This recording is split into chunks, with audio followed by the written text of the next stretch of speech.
Atleticana, tudo bem com vocês? O meu nome é Luiz, sejam bem-vindos ao canal Palavra Atleticano. E no vídeo desse sábado a gente vai falar um pouquinho mais de Bruno Zapelli e tentar entender o que as estatísticas revelam acerca do novo camisa 10 do Furacão. Então fiquem comigo que logo depois da vinheta a gente volta para falar um pouquinho mais do meio atacante argentino.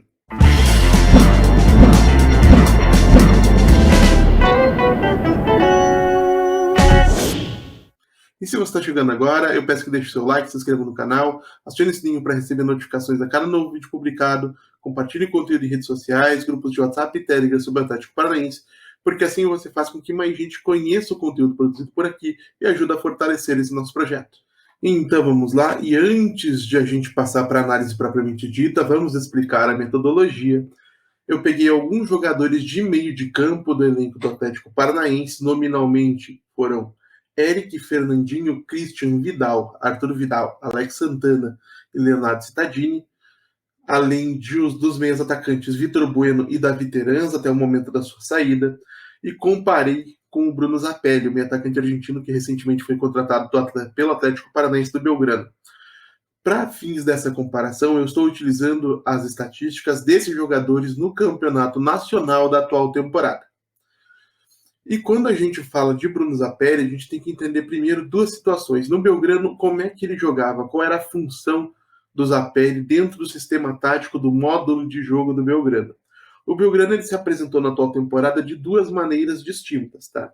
A primeira e a mais simples delas é um 4-4-2, onde em duas linhas, realmente, é uma coisa bem típica do futebol argentino em alguns momentos, com o Bruno Zapelli atuando como na segunda linha pelo lado esquerdo, como uma espécie de médio ala ou extremo esquerdo, aí dependendo da interpretação que você queira dar para esse posicionamento.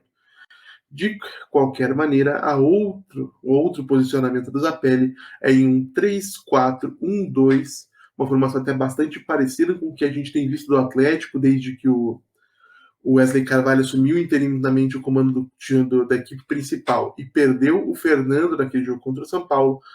Mas, diferentemente do que tem acontecido com o Vitor Bueno, por exemplo, no esquema do Wesley, o Zapelli, que seria esse meio atacante, esse engante, esse jogador de ligação entre o sistema, entre os construtores de jogadas, a saída de bola e os homens de frente, ele não atuava como ele não atuava como o meio atacante, o Zapelli atuava como uma espécie de segundo atacante, da mesma maneira, por exemplo, que a Argentina utilizou o Maradona em 86. O Bidiardo não usava o Maradona como meio atacante, ele jogava como uma espécie de segundo atacante, com liberdade, lógico, para circular pelo campo, cair pelas pontas, recuar e buscar jogo, mas mais próximo do Jorge Valdano, que era o centroavante da Argentina em 86, do que propriamente dos meio-campistas, tá? No posicionamento padrão da equipe.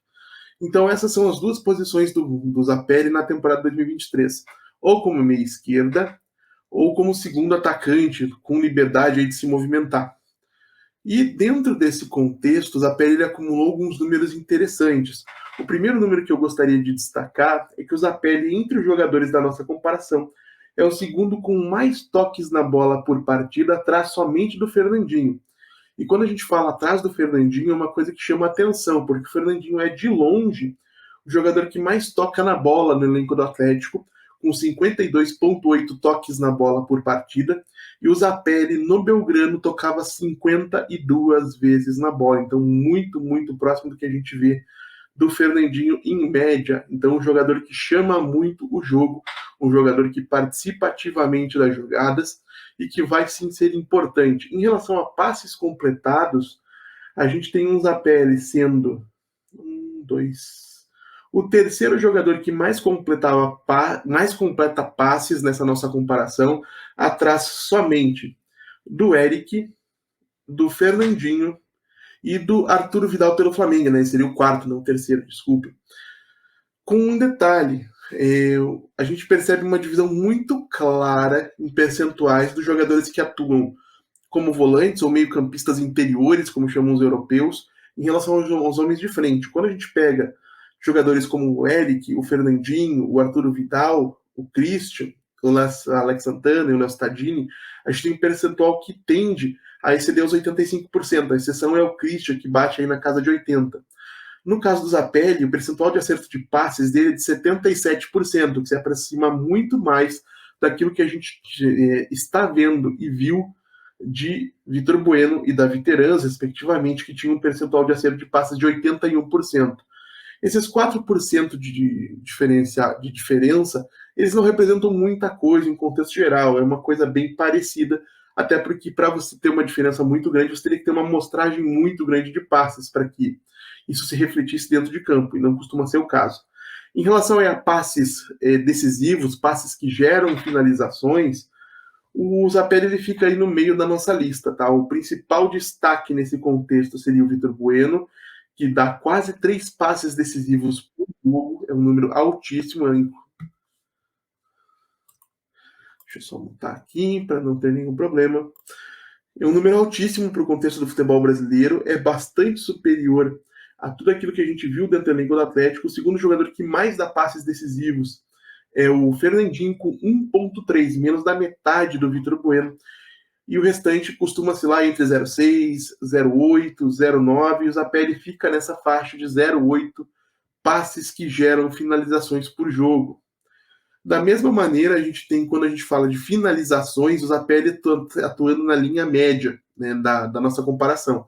A gente tem como grandes finalizadores aí, em número de quantidade, 3 jogadores que chamam a atenção. O Eric, pelo fato do jogo aéreo, é um jogador que consegue conectar muitas cabeçadas ao longo do jogo.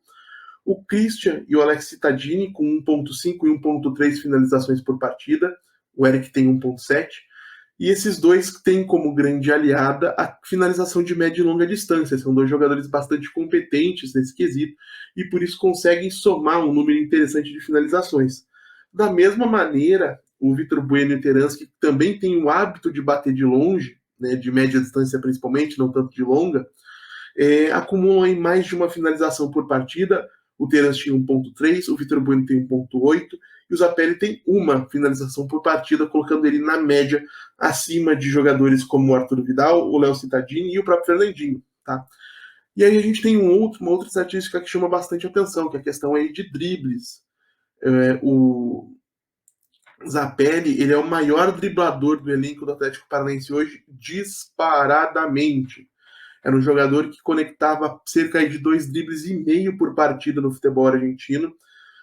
E quem mais se aproxima dele no elenco do Atlético são o Eric, saindo de trás, e o Christian, que tem 1,3 e 1,4 dribles por partida.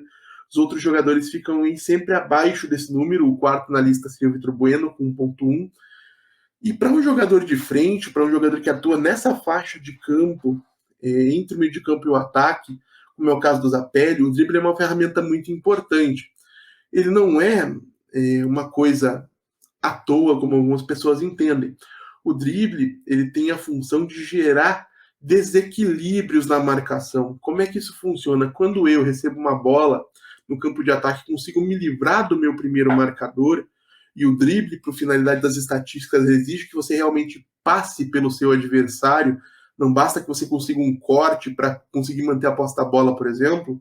Quando você passa pelo seu marcador e gera uma necessidade de cobertura, você movimenta todo o sistema defensivo do adversário, porque outro jogador vai ter que se aproximar de você para encurtar a sua distância, impedir que você gere uma situação de perigo.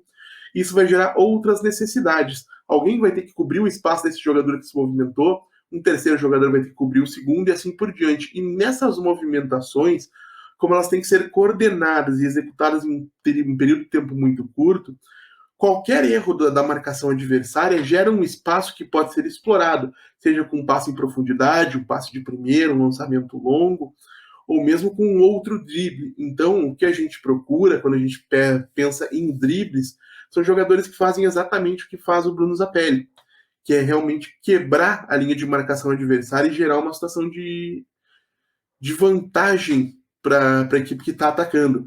E isso pode ser, sim, muito importante, porque a partir do momento que você tem um Vitor Roque que lê muito bem esses espaços e se infiltra em velocidade para buscar uma situação de finalização, aliado ao fato de você ter jogadores como o próprio Fernandinho, como um Arturo Vidal, jogadores que têm a capacidade de ler essa movimentação do Roque e executar um passe preciso, mesmo de primeira, rompendo as linhas e colocando o centroavante em condição de finalizar, o Zapelli ele pode sim se tornar um jogador muito importante, um diferencial técnico dentro do elenco do Atlético Paranaense.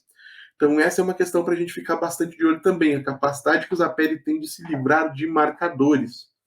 Tá? E aí eu acho que a gente tem que destacar uma situação que distancia muito o Zapelli dos outros meias atacantes que o Atlético tinha no elenco, que é a participação dele no momento sem bola. Tanto o Vitor Bueno quanto o Davi Terans são jogadores, quanto era o Davi Terans, são jogadores conhecidos, reconhecidos pela pouca intensidade sem a bola. Especialmente, lógico, o Terans, o Vitor Bueno melhorou e bem nesse aspecto do jogo em 2023.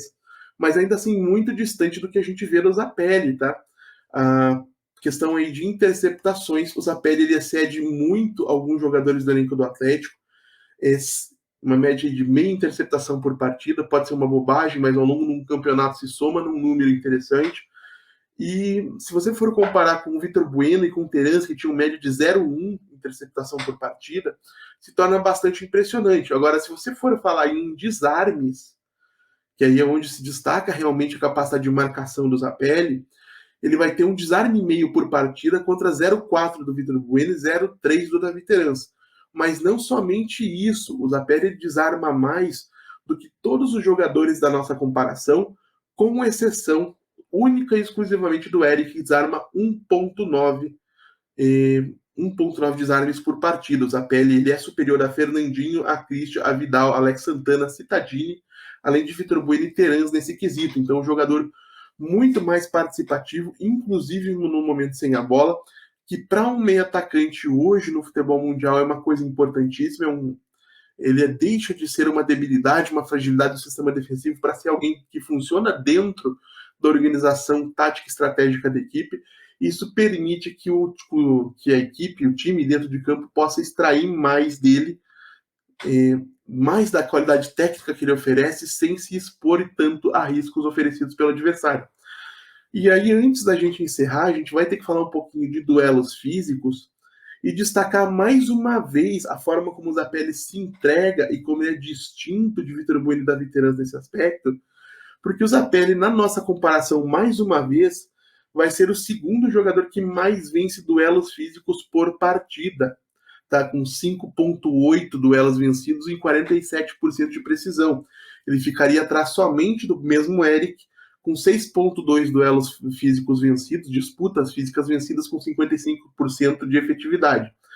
Atrás do Zapelli estariam jogadores como o Fernandinho, como o Christian, como o próprio Vidal, Alex Santana, o Leonardo Cittadini e os meios atacantes, né? O Bueno tem 3,6 duelos físicos vencidos por partida, então o Zapelli tem mais de uma vez e meia o número de duelos vencidos pelo Vitor Bueno e mais de 2 vezes os 2,3 duelos físicos vencidos por partida pelo Terans. Então eu acredito, com base nessa leitura que a gente está fazendo, que o grande diferencial que o Zapelli tem a oferecer é que, diferente do Vitor Bueno e do Davi Terans, que infelizmente foi embora, um jogador que eu gostava muito, o Zapelli ele vai ter qualidades a oferecer no campo de ataque, vai ser um diferencial técnico, como esses jogadores se pretendem a ser, mas sem se tornar uma fragilidade para a capacidade defensiva da equipe. Então, desde que o Zapelli seja bem adaptado e bem aproveitado pela comissão técnica, o Atlético tende a encorpar nesse setor. E isso pode ser feito de diversas maneiras. Ele pode ser utilizado pelo lado esquerdo, num 4-3-3, como a equipe jogou na última partida contra o Bahia. Ele pode ser usado como meio atacante no 3-4-1-2, que o Atlético vinha utilizando antes do jogo contra o Bahia e após o jogo contra o São Paulo. E também pode ser utilizado como segundo atacante nesse mesmo 3-4-1-2, né? Bem próximo aí do Vitor Roque. Então a gente tem aí um jogador muito promissor, tecnicamente muito interessante, com potencial enorme, que interessava a clubes europeus e que o Atlético conseguiu convencer a vir para cá e se somar a um projeto esportivo que se pretende ser candidato a títulos a curto e médio prazos, né? Imediatamente. Então, dentro desse contexto, mais uma vez, só dá para parabenizar a atuação do Atlético no mercado, na identificação do talento do Bruno Zapelli, na agilidade e na determinação, na obstinação do Atlético na negociação que levou o Alexandre Matos a Córdoba, na Argentina, para concluir o negócio, e que trouxe o Zapelli ao Atlético para vestir a nossa camisa 10 e, quem sabe, dar muitas alegrias ao nosso torcedor. É para isso que a gente fica torcendo sempre. Então é isso, gente. Eu agradeço pela audiência e pela paciência de vocês. Peço mais uma vez que deixem o like, se inscrevam no canal, compartilhem conteúdo nas redes sociais. A gente volta a falar do Atlético Paranaense amanhã no canal Palavra Atleticano, com o pós-jogo de Vasco da Gama e Atlético Paranaense. Muito obrigado mais uma vez pela atenção de todos e até a próxima.